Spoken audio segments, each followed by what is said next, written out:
Today, we're going to dig into a really powerful critique of Australia's green energy transition. We hear a lot about the benefits, right? But one source shows a pretty startling perspective from the ground up, and it all starts with a statement you would never, ever expect to hear. I see dystopia. Now, those are not the words you expect to come from a lifelong environmental activist when they're talking about green energy.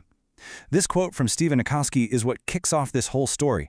It's such a powerful statement, and it really makes you stop and question the official narrative.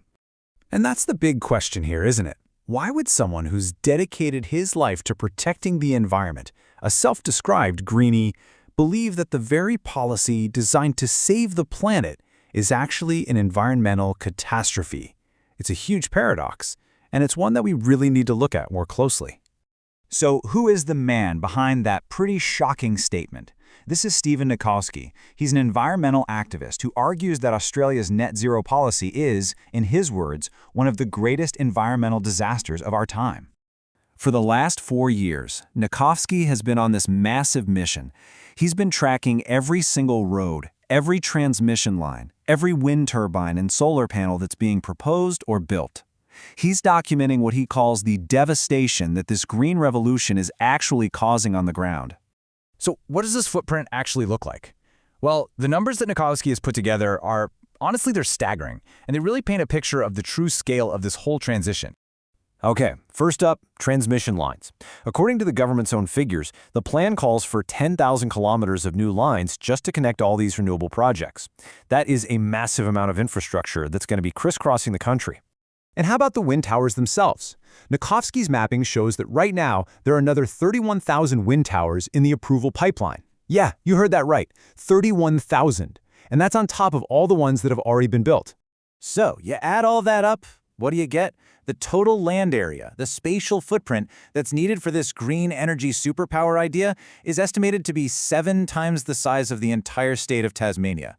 Just think about that for a second. An area 7 times bigger than Tasmania, all covered in glass and steel. But, this isn't as simple as just putting some panels in an empty field.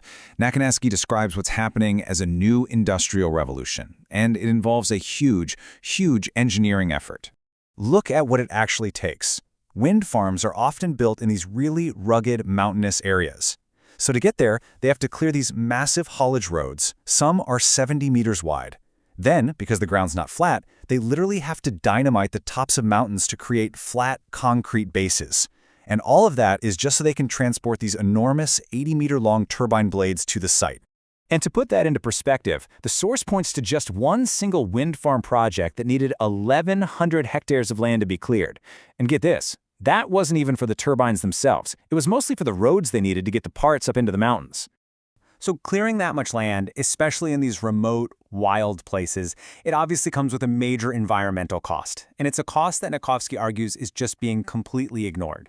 We're not talking about empty scrubland here. This is often what's called remnant, old-growth forest. According to the source, this is critical habitat for some of Australia's most iconic and vulnerable species, like koalas and greater gliders. And that brings us to a really, really confronting question. When you're clearing thousands of hectares of native forest, what happens to the animals that get in the way? The answer, which comes from the project's own management plan, is, well, it's deeply disturbing. The official protocol, and this is taken directly from the project's report, is that if a koala is found injured during the land clearing, it must be hit with blunt-force instruments to the back of the head. They're euthanized right there on site. This one detail just reveals the brutal reality of what's happening. Now, beyond the immediate environmental impact in Australia, Nacowski's investigation also looks at the bigger picture, the global supply chain. Where is all this technology coming from, and who is supplying the raw materials? Let's just take one key ingredient, copper. Renewable energy systems need a massive amount of it, up to 12 times more than a traditional fossil fuel power grid. And this, of course, creates a huge surge in global demand. And this is where that China connection becomes so clear. Most of the turbines are made in China, with companies like Xinjiang Goldwind as major suppliers. To meet that insane demand for copper, China is sourcing it from all over the world, from places like Zambia. And the end result is that Australia is creating a deep dependency on a single manufacturing superpower for its entire energy future. And that brings us right back to where we started, with Steven Nacowski's core argument. In his view, after mapping all the destruction, the impact on wildlife, and the global supply chain, He's come to the conclusion that this transition isn't really for the climate. He believes it's all about big business and money. It's a really provocative final thought that challenges all of us to ask, what is the true cost of going green?